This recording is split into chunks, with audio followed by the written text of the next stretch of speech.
Isa po sa mga tema nito mga nakaraang araw ay yung tema ng vindication, and that involves you, whether you like it or not. Dalawang klaseng vindication yung nakikita ko rito from my standpoint po, no? Una, vindication doon sa inyong pagpapanagot dito kay Duterte sa ICC. When many others were very quiet still, when others were somehow tiptoeing, you, I think, and si Gary Alejano, di ba? You were among the Yes. first, actually, the first, di ba?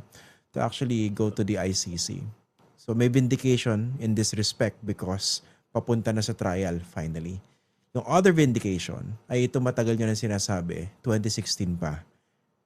Ay yung nag-iingay tungkol dito sa bank deposits, joint bank accounts nitong si Rodrigo Duterte at saka si Sara Duterte. And finally, you're able to give the full story yesterday at na-confirm ng AMLAC. On a personal note, ano yung tumatakbo sa isip nyo with these two types of vindication that we're talking about now? Alam mo Christian, no, the way especially yung mga pangyayari, no, the past few days, it's highly charged. Hindi mo masyado pang na-appreciate yung impact nun.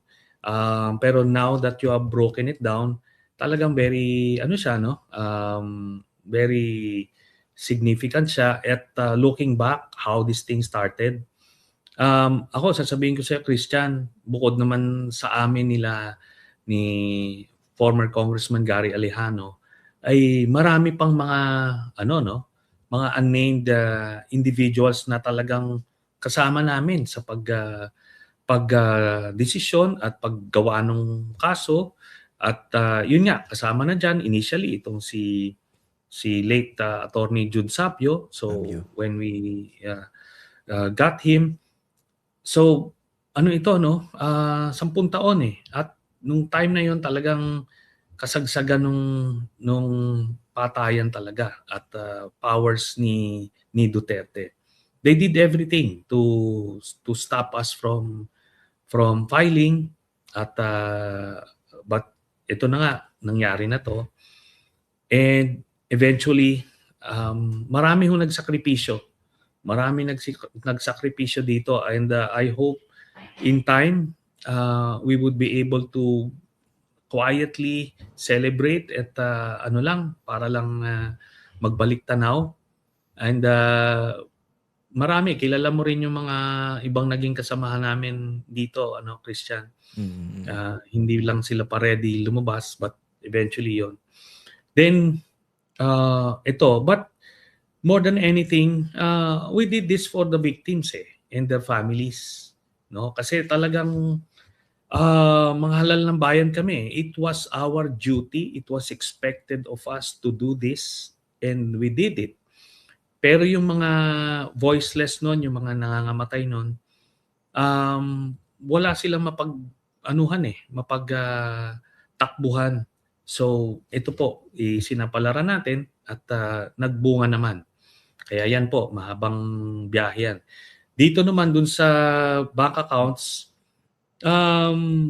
yun nga, I felt while alam ko naman na totoo yung hawak po namin at alam ko kasi hindi ko naman ginawa yan, pero magaan pa rin sa pakiramdam habang isa-isang kino-confirm nung AMLAC yung mga entries dun sa mga dokumentong naipasa ko kahapon.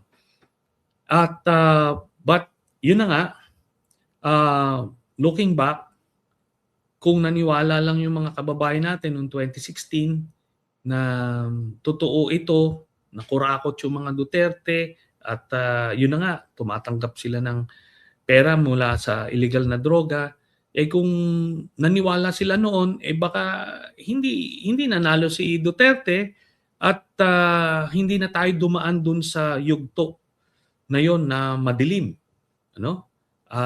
sa ating kasaysayan. But yun na nga, apparently, that's how God designed it. So kailangan natin pagdaanan yan. Ngayon lang, sana ay magbunga naman ng maganda itong confirmation ng mga inilabas ko mga accounts na sana magtuloy ito sa conviction ni Sara sa impeachment. Yun po. Okay. Kanina kausap ko po si Congresswoman Jinky Luistro at kinorek niya kasi kahapon ang lumabas na detalye, 18 out of 18 randomly selected deposits or transactions ang na-confirm ng AMLAC. Apparently 19 pala. 19 out of 19. Ilan po ba lahat-lahat yung nilista ninyong bank deposits? And how confident are you na lahat yan mako-confirm ng AMLAC if they go by their records? Mahaba po ito. Nakita niyo naman nung pinakita ko, mahaba yung listahan talaga ng hundreds po ito, hundreds. At si Congressman Laila De Lima, ang ginawa na lang niya, she randomly picked dun sa iba't ibang entries doon para lang ma-confirm, no? At ma-abbreviate yung proceedings. Pero na-confirm lahat, ano? At yun na nga, doon sa mga checking or mga cheque na nakuha ni Sara Duterte mula kay Sami Uy, kasama yon doon sa kinonfirm. So, 3 entries yon. Kaya, we are relieved. Okay. Yung binabanggit nyo, no? Balikan natin. Kasi dun yung nilista nyo, October 25, 2011, BDO Unibank SM Lanang, ang recipient si Sara Duterte, 7.4 million. Tapos, April 24, 2012, same bank branch, same recipient Sara Duterte, exactly the same amount. Na-confirm ito doon sa report ng AMLAC na piniresenta kahapon na meron nga naging transactions na ganito to the tune of 14.8. So basically, pag in-add yung dalawang amount po, ano? Nakita ko yung arguments dito ng ibang mga taga-suporte ni Vice President Sara Duterte, no? Kasi nakalagay dito purchaser of check. Nakalagay dito si Sami Uy at saka yung dalawang Uy pa yata ito, no? Dalawang Uy. Ang tanong ng iba rito, kung totoong drug lord ito, bakit daw idadaan sa cheque yung iniintrega kay Sara Duterte at dun sa iba pang mga miyembro ng pamilya Duterte? Ano po bang nyo rito? Impormasyon nyo? Ito po yung sabi ni ni SPO for Arturo Las Cañas. Ano yan triumvirate yan itong mga drug cartel do sa Davao. Si Michael Yang, si Sami Uy, tsaka itong si Charlie Tan. Si Sami Uy, siya yung frontman. Nagpo-put up siya ng mga legit businesses. Tapos siya yung kumukuha ng mga nagre-rent siya ng mga apartment o mga bahay na pinagtatayuan nung mga shabu laboratories.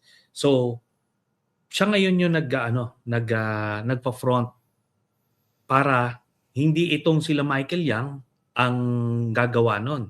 Kasi si Michael Yang, una-una, Chinese national, tsaka hindi marunong mag-Tagalog at Bisaya Pero itong si Sami Uy, tsaka si Charlie Tan parehas.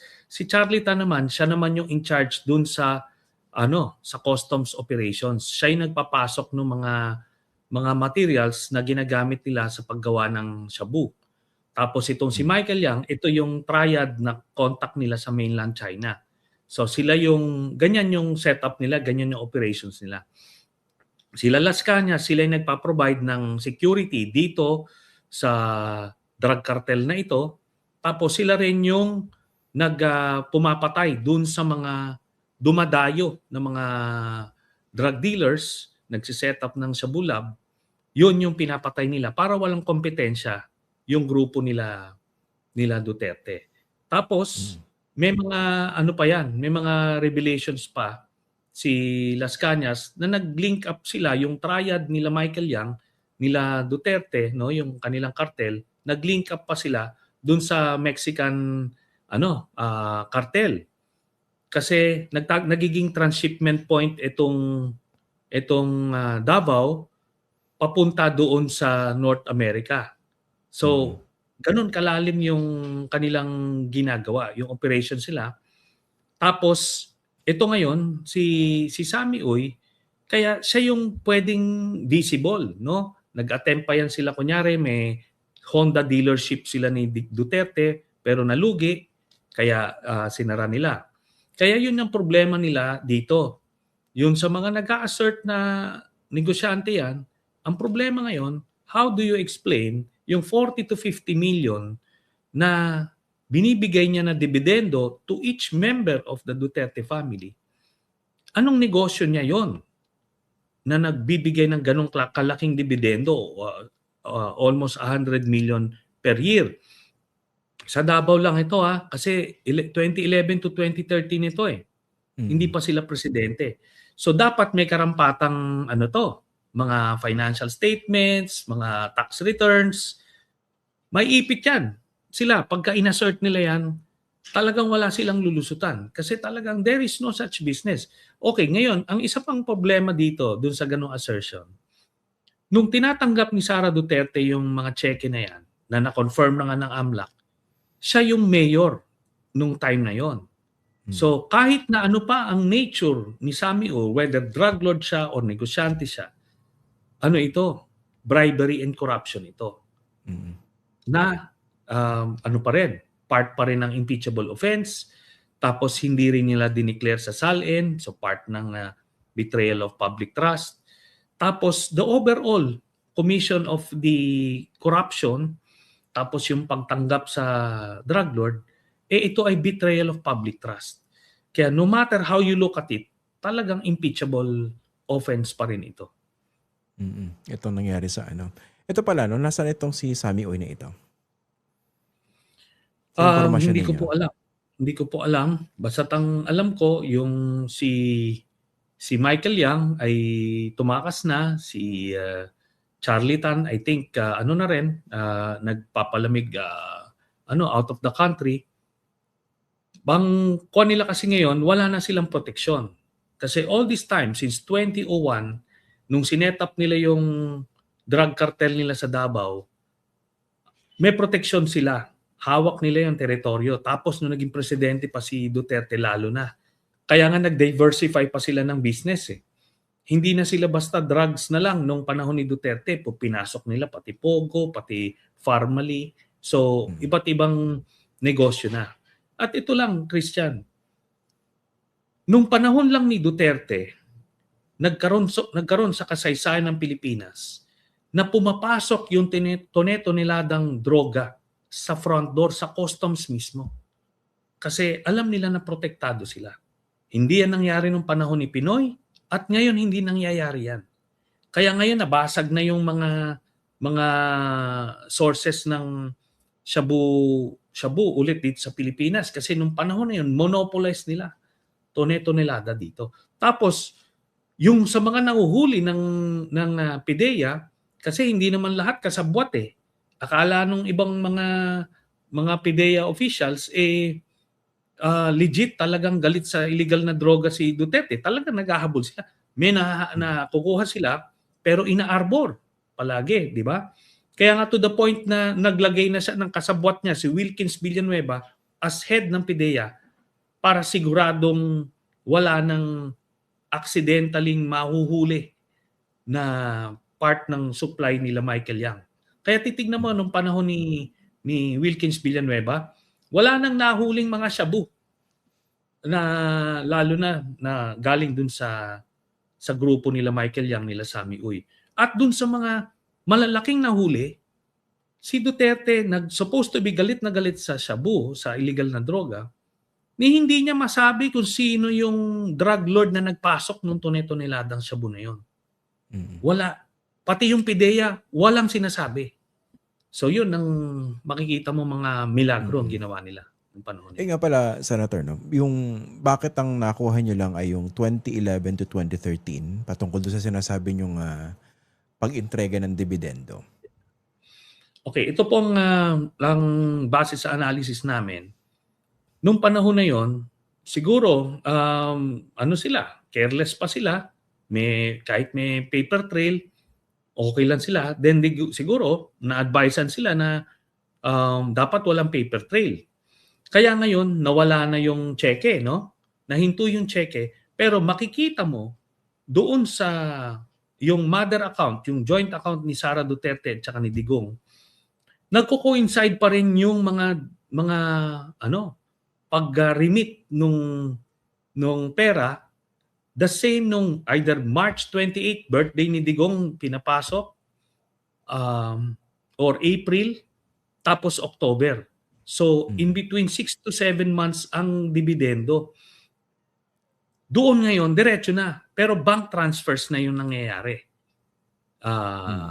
Ang nangyayari. Kaya, ang conclusion ko rito, yung buong 2.4 billion na yon na dumaloy sa account na to ay galing ito kay Sammy Uy at galing sa illegal na droga.